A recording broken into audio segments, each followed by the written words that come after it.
यदस्नाची यजोसी ददासी यत्तपस्यसि कुन्तेय तत्कुरुष्व मदर्पणं प्रस्तुत. आजच्या या पंचम सूत्राला गंमत असताना समग्र विश्वाची ज्ञान गंगोत्री, समग्र जगताचं कल्याण मंत्र देणारा एकमेव ग्रंथ, जगाच्या पाठीवरचा सगळ्यांचा आधार आणि पूर्ण परब्रह्म परमात्मा भगवान योगेश्वर भगवान गोपाल कृष्णाच्या श्रीमुखातून निस्त्रित झालेली धर्मसंहिता श्रीमद भगवद्गीतेच्या पंचम दिवसामध्ये आपण चिंतन करत आहोत. श्रीमद भगवद्गीतेच्या एका सूत्राला धरून रेशमाच्या धाग्यामधून जसा रेशीम बाहेर निघतो आणि तो रेशीम तुम्ही सांगू शकत नाही की तो किती लांब असणार आहे, त्याला जसं जसं तुम्ही ताणवत जाणार तसा तसा तो धागा तंतुवत होत जाऊन पातळ पातळ होतो. श्रीमद भगवद्गीतेचा एक एक श्लोक असाच आहे की त्याला ज्यावेळेस तुम्ही ऐकायला लागाल ना, त्याचं ज्यावेळेस विवेचन करायला लागाल त्यावेळेस त्या श्लोकामधून असे वेगवेगळे अर्थ आणि वेगवेगळ्या ज्या पद्धतीनं सागराला अनेक गंगा, यमुना, सरस्वती नद्या, अनंत असलेल्या नद्या, प्रवाह, नाले सगळे मिळतात आणि त्याच्यामध्ये सम्मिलित होतात, त्याच पद्धतीनं एकम शास्त्रम देवकी पुत्र गीतमेको देवो देवकी पुत्रयो, हे एकमेव जगातलं असं सगळं शास्त्र आहे की सगळे ग्रंथ त्याच्यामध्ये येतात, सम्मिलित होतात. त्याला प्रमाणे श्रीमद भगवद्गीतेच्या प्रत्येक अध्यायाच्या शेवटी आहे इथे श्रीमद भगवद्गीता उपनिषद सु. आपण शेवटी म्हणत असताना श्रीमद भगवद्गीता सु उपनिषद सु असं म्हणतो. संस्कृतचा नियम असा आहे, स शब्द जो असतो, स शब्द सकारावाचक जरी असला तर स स जो शो रू हे संस्कृतचं सूत्र आहे आणि त्या सूत्राने त्याला जे दोन टिंब लागतात, विसर्ग ज्याला म्हणतो आपण, ते दोन टिंबामध्ये ते सहज रूपांतर होत असतं. ज्यावेळेस तुम्ही एकत्र म्हणाल त्यावेळेस श्रीमद भगवद्गीता आणि मग त्याच्या पुढचा जो शब्द आहे तो उपनिषद सु असा म्हणायचा असतो. श्रीमद भगवद्गीता उपनिषद सु म्हणजे उपनिषदामधून आलेली. बरेचसे लोक प्रश्न करतात, महानुभाव संप्रदाय हा थोडासा वेगळा आहे, महानुभाव संप्रदाय इतर ग्रंथाला, इतर धर्माला, इतर संप्रदायाला मानत नाही. पण महानुभाव संप्रदायाचं तत्व एका शब्दामध्ये, एका वाक्यामध्ये जर सांगायचं ठरलं, नीर शीर निवडती तया महानुभाव बोली जे ती ज्या दुधामध्ये पाण्याचं, ज्या दुधामध्ये जास्त पाणी ओतले गेले त्या पाण्याला बाहेर काढून फक्त दूध प्राशन करणे, राजहंसाच्या स्वभावाप्रमाणे फक्त चांगलं चांगलं घेणे, याला महानुभाव संप्रदाय असं म्हणतात. हा महानुभावांचा खरा अर्थ आहे. गीता प्रमाण आहे श्रीमद भगवद्गीता उपनिषद सु म्हणजे उपनिषदामधून घेतलेलं. उपनिषदामधून बरेचसे पहिल्यांदा वेद निर्माण झाले, वेदानंतर उपनिषद निर्माण झाले, शास्त्र निर्माण झाले, 18 पुराण निर्माण झाले, 108 उपनिषदांची गिनती झाली, 18 पुराण आहेत, बरेचसे धर्मसंहिता आहे, धर्मशास्त्र आहे. पण त्या धर्मशास्त्रांमध्ये मिश्रता जेव्हा आली त्याला भगवद्गीतेच्या महानायकाने प्रमाण दिलेले स्वकाले नियमता योग नष्ट पर्यंत. अनेक काळ गेल्यानंतर ते शास्त्र मिश्र होत असतं, अनेक काळ गेल्यानंतर त्याच्यामध्ये व्हायरस होत असतो, मोबाईल 2-3 वर्षांनी हँग व्हायला लागतो. त्याचं कारण काय? बऱ्याचशा अशा नको त्या फाईलद्वारे, नको त्या गोष्टीद्वारे त्याच्यामध्ये मिश्रण झालं आणि त्या मिश्रणाने जे मूळ ज्ञान आहे ते मूळ ज्ञान लोप पावतं. स काले नेह महता योगो नष्ट पर्यंत. हा जो ज्ञान योग आहे तो नष्ट होऊन जातो आणि मग भगवंताला धर्म संस्थापनार्थाय हा संबंध आहे त्याचा. श्लोक बरी कुठल्या अध्यायातल्या कुठं जरी असला, पण ज्या पद्धतीने आमचे ब्रह्मविद्या वाचस्पती या पूर्व पक्षाचा, पूर्वरंगाचा किंवा त्याचा प्रकरणवश लावतात, त्याच पद्धतीने गीतेच्या प्रत्येक श्लोकाचा प्रकरणवश आहे, प्रत्येक श्लोकाचा हेतू आहे, प्रत्येक श्लोकाचा पक्ष आहे, प्रत्येक श्लोकाला लापिका आहे, टीका आहे, प्रत्येक श्लोकाला त्याच्या पूर्वीचं कारण आहे. लापनिक दृष्टांतामध्ये जे येतं, लापिका, लापनिक, मग दृष्टांत, त्याचं मग टीका, शंका, प्रयोग, हे गीतेला सुद्धा देऊ शकता. तुम्हाला ती बुद्धी जर चालवता आली तर ते देता येईल. दंडवत प्रणाम हे शब्दाचा अर्थ होतो दंड म्हणजे काठी, तद्वत प्रणाम करण्याला दंडवत प्रणाम करतात. आजकाल नमस्कार तोकडा होत चालला, रामराम तोकडा होत चालला, शांताम तोकडा होत चालला. कोणी कोणासमोर वाकायला तयार नाहीये. अहंकाराने माणसांचे मान काठी, कदकाठी इतकी वरती गेली की झुकायला कोणी तयार नाहीये. पण झुका, फळभारे वृक्ष नम्रची झाला. ज्या झाडाला फळं लागतात तो वागतो की नाही, त्याचा गुण आहे. आदरणीय दादा या बसले तर बरं वाटेल, शेट घेऊन या दादा. फळभारे वृक्ष नम्रची झाला. ज्या ज्या झाडाला फळं लागली ते झाड वागतं. तुमच्यामध्ये धार्मिकता असेल, आध्यात्मिकता असेल, सद्गुण असेल, सात्विकता असेल, नम्रता असेल, थोरलेपण असेल, ज्येष्ठपण असेल, मोठेपण असेल, तर तुम्ही झुकले पाहिजे, वाकले पाहिजे ना दादा. एक 2-3 दिवसापासून ती म्हणायची कोशिश करते, प्रयत्न करते, पण ती लक्षात राहत नाही. वेळ निघून जातो आणि दुसरंच भरतच काहीतरी येतं.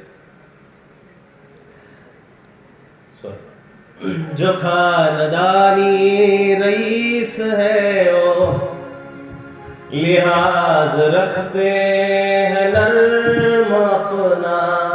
खानदानी जी माणसं मोठी असतात त्यांचा लिहाज म्हणजे वागणं बोलणं स्वभाव जो आहे ना तो नरम असतो, झुकलेला असतो, नम्र असतो, वाकलेला असतो. बघा ना, अहो ज्यावेळेस तो राकेश झुनझुनवाला पंतप्रधान मोदींना भेटायला गेला, 65,000 कोटी साम्राज्याचा माणूस ज्यावेळेस भेटायला गेला आणि भेटायला गेल्यानंतर नेटकऱ्यांनी त्याला ट्रोल केलं, म्हटलं एवढ्या मोठ्या माणसाला भेटायला गेला त्यांनी कपड्याची इस्त्री करून जायला पाहिजे होतं, कपडे व्यवस्थित घालून जायला पाहिजे होतं.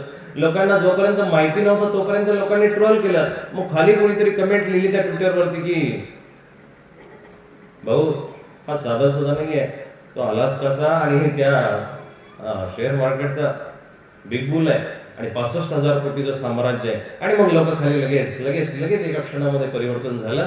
विवाह एवढी मोठी श्रीमंती असून सुद्धा किती नरम स्वभाव आहे, किती साधं वागणं आहे, उच्च विचारसरणी आणि साधी वागणी आहे. लिहाज म्हणजे स्वभाव.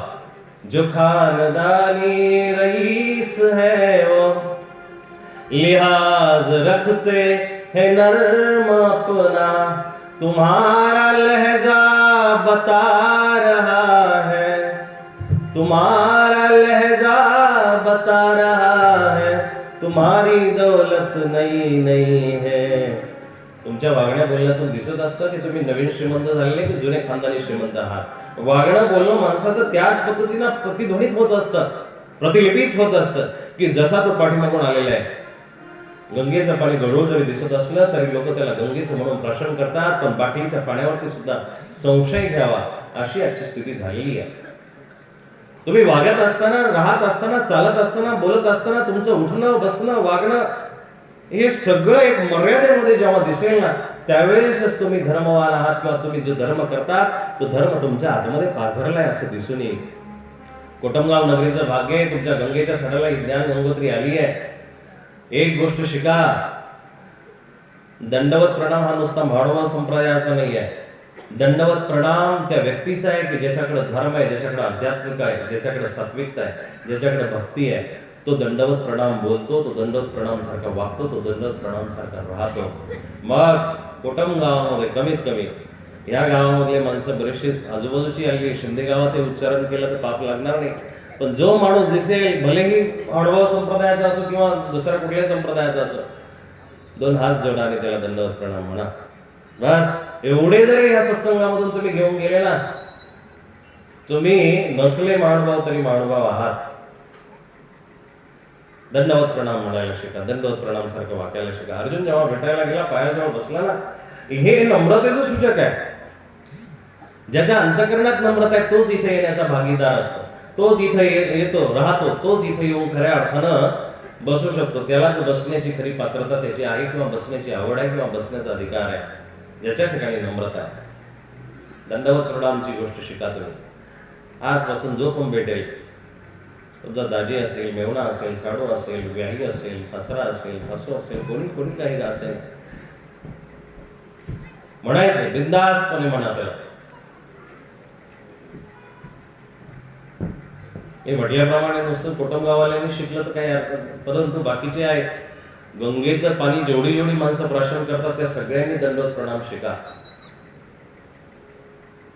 हा संप्रदायाचा एक मूलमंत्र आहे. नम्र माणसाचा, भक्ती करणाऱ्या माणसाचा मूलमंत्र आहे. जाफोरी गावातील असतील, शिंदे, पळशे, हिंगणवेढा, साडेगाव, सामनगाव, वयगाव, महाबळेश्वर आणि पंचक्रोशीतील नाशिक रोडवरून आलेली आदरणीय बाबा या बसा, सगळी माणसं जी आलेली ना, त्यांनी आवर्जून ह्या गोष्टी शिकल्या पाहिजे, आवर्जून ह्या गोष्टी घेतल्या पाहिजे. थोडी तरी धार्मिकता आपल्या आतमध्ये पाझरली पाहिजे. ह्या ज्ञान सोहळ्याचं खऱ्या अर्थानं मर्म आहे. ह्या ज्ञान सोहळ्याला ह्या लोकांनी जे आयोजित केले, सद्भक्त मंडळींनी आयोजित केले, त्याची काहीतरी फलश्रुती झाली पाहिजे. तुम्ही तुमच्या गावापासून सुरुवात करा ह्या गोष्टीची, लांब जायला नको. स्वतःपासून जेव्हा सुरुवात कराल ना, तेव्हा तुमचा आभा, तुमची प्रभा आपल्या आपण शेजारी पाजाऱ्यांना सुधरावेल, आपल्या आपण दुसऱ्याला तुमचा आदर्श घ्यावा वाटेल. कोणाच्या कपाळावरती लिहिलेलं नसतं की मी ज्ञानी आहे, पंडित आहे, विद्वान आहे, चांगला आहे, वाईट आहे. कपाळावरती लिहिलेलं नसतं. पण जेव्हा तो बोलतो, तुमच्या चेहऱ्यावरून राडी मारावरून तुम्ही सध्या काय आहात हे दिसत असतं. पण तुम्ही जेव्हा बोलायला लागतात ना, तेव्हा तुमचं कुळ खानदान दिसत असतं. चेहरा तुमचा सांगतो किंवा राहणीमान सांगतं की तुम्ही श्रीमंत आहात, गरीब आहात, वेल सेटल आहात, हे तुमच्या राहणीमानावरून दिसतं. पण जेव्हा तुम्ही बोलायला लागाल ना, तेव्हा तुमच्या बोलण्यातून तुमचं खानदान आणि तुमच्या आईवडिलांचे संस्कार दिसत असतात.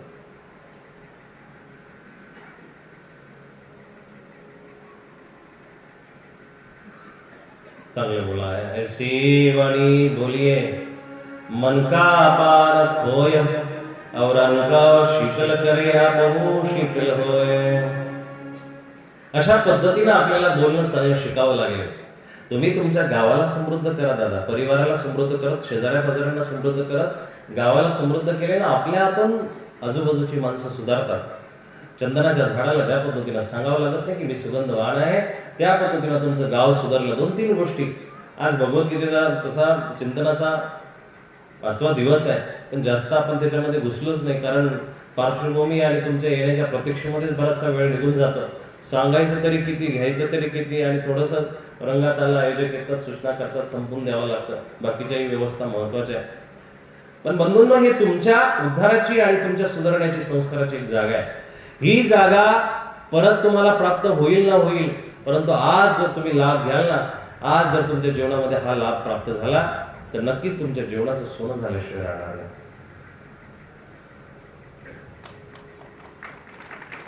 उशिरा लक्षात आलं, तिकडे आवाज उशिरा पोचते का? फूलों की तरह लब खोल कभी, फूलों की तरह लब, लब म्हणजे होठ, फूलों की तरह लब खोल कभी, खुशबू की जुबान में बोल कभी, फूलों की तरह. अशा पद्धतीने जसं फूल उमलतं ना, सावकाशपणे तुमचं तोंड उघडलं पाहिजे, दुसऱ्याला ऐकून घेण्याची भावना तुमच्यामध्ये जागृत झाली पाहिजे. तेव्हाच तुम्ही कुठेतरी धर्म करताय हे प्रतीत होईल. पहिली गोष्ट सांगितली दंडवत प्रणामची, दुसरी गोष्ट सांगितली. आज तसा श्लोक रस पुढचा घ्यायचा आहे, पण आपण आपले धर्म पहिल्यांदा समजून घेणं गरजेचं आहे. धर्मक्षेत्रे कुरुक्षेत्रे या शब्दाला सांगत असताना धर्माची व्याप्ती खूप मोठी आहे. तुम्हाला कळलेला धर्म तुम्हाला खऱ्या अर्थानं कळला का? तुम्ही ऐकलेला धर्म तुमच्या अंतःकरणामध्ये आला का? हेही महत्वाचं आहे. संप्रदायाचे तुम्ही कुठलेही असा, कुठल्याही छताखाली तुम्ही बसा दादा. बघा, काही अन्य सांप्रदायिक मंडळी पण इथं बसलेली, मला सांगावंसं वाटतं दादा. 2 माणसं आहेत, सकाळी सकाळी फिरायला निघतात. त्या दोघांच्या हातामध्ये कुत्रे आहेत.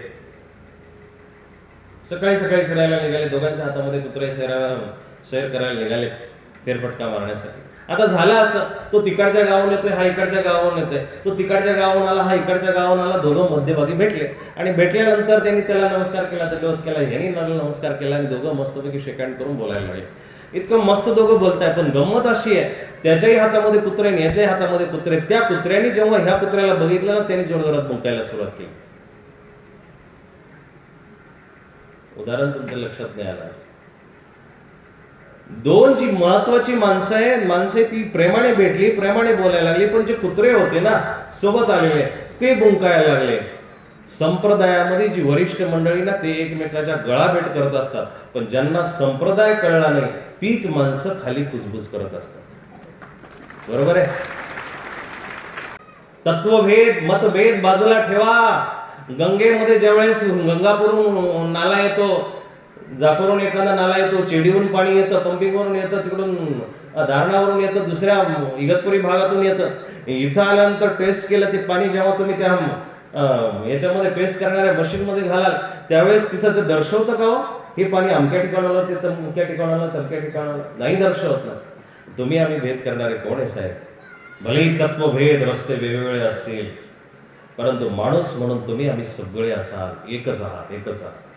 माणूस म्हणून तुम्ही आम्ही सगळे एक. हा धर्म ज्याला कळला, हे मर्म ज्याला कळलं, हे तत्व ज्याला कळलं ना, तो वाकडी वाट करून कधीच इथून जाणार नाही. तो इथं आल्याशिवाय हरिनाम गुणगुणल्याशिवाय जाऊ शकत नाही. तेही गात असताना सांप्रदायिक मंडळी सुद्धा जे चिंतन करतात ना, ते चिंतनही सुंदर आहे. फक्त नीर शीर निवडती, जिथून जिथून चांगलं भेटेल ते तुम्हाला उचलता आलं पाहिजे.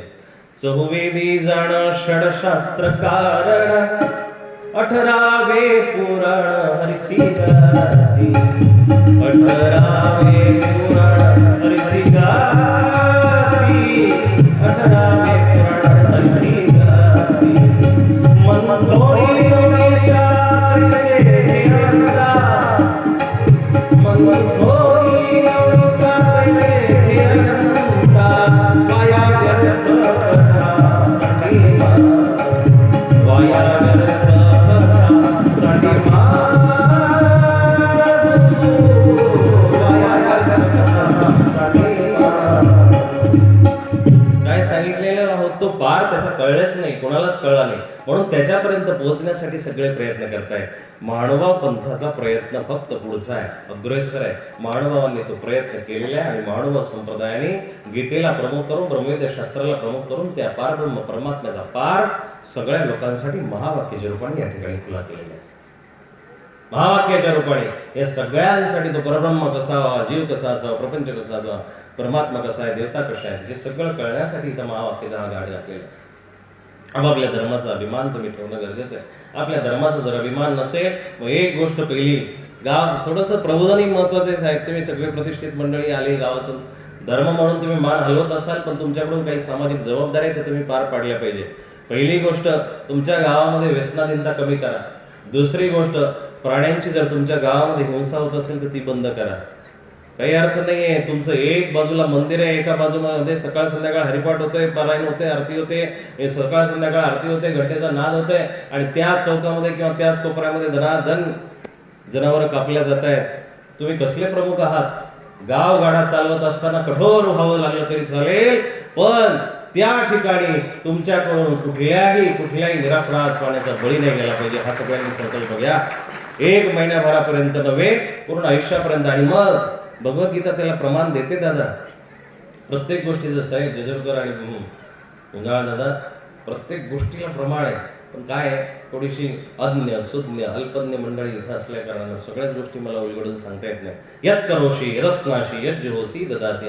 जे तुम्ही करता ते तुम्हाला परमात्म्याला अर्पण करता आलं पाहिजे. राजकारण असो, समाजकारण असो, दुसरं कुठलंही तुम्ही कार्य करत असाल, ते परमात्म्याला अर्पण करण्यासाठी तुमच्याकडून तयार झालं पाहिजे. आणि मग ते करत असताना पवित्र असेल तरच परमात्मा स्वीकारेल त्याला. काय जर त्याच्यामध्ये पवित्रतेचा गंध नसेल, अपवित्र गोष्ट, एखादा खटेक म्हटला की नाही मी लोकांसाठी करतो, मला काही त्याचं घेणं देणं नाही, मी पैसे घेतो आणि लोकांना तुकडे करून देतो, दादा ते अर्पण करून चालेल का? गटारीमध्ये किती यात्राच्या बाटल्या शिडकल्या शिंपडल्या तरी त्या गटारीचा दुर्गंध आल्याशिवाय राहत नसतो साहेब. नीट लक्षात घ्या. घाण ती घाणच आहे, चूक ती चुकच आहे. आणि निरपराध प्राण्यांचा ज्यावेळेस तुम्ही बळी घेता, अधर्मावी भवात कृष्ण प्रदूषंती कुलस्त्रिय. भगवद्गीतेच्या आता उत्तरार्धाला, पहिल्या अध्यायाच्या उत्तरार्धाला जात असताना अधर्म शब्द इथं आलेला. धर्म तुम्ही ऐकला, पण अधर्मही तुम्हाला लक्षात आला पाहिजे. नुसतं धर्म धर्म करून चालणार नाहीये. तुम्हाला तुमची घाणही लक्षात आली पाहिजे. झाडत असताना कचराच नसेल तर नुसतं झाडण्याचं सोंग करून काही अर्थ नाही. कचराही तिथं जिथं असेल तिथं झाडा. भलतीकडेच आपण फोटो काढण्यासाठी झाडत असाल तर त्याला स्वच्छता म्हटल्या जाणार नाही. ही गोष्ट स्वच्छ करणं गरजेचं आहे की आपण आपल्या कालामध्ये, मग कोणी प्रतिनिधी असेल, लोकप्रतिनिधी असेल, गाव प्रतिनिधी असेल, देश प्रतिनिधी का असे ना, पण आपल्या काळामध्ये बेजुबान, निरपराध, गोरगरीब, दुबळ्या लोकांवरती अत्याचार होता कामा नये. तरच तो माणूस त्या समाजाला चालवणारा प्रतिनिधी आहे आणि तरच तो प्रतिनिधी म्हणण्याच्या अधिकाराचा आहे.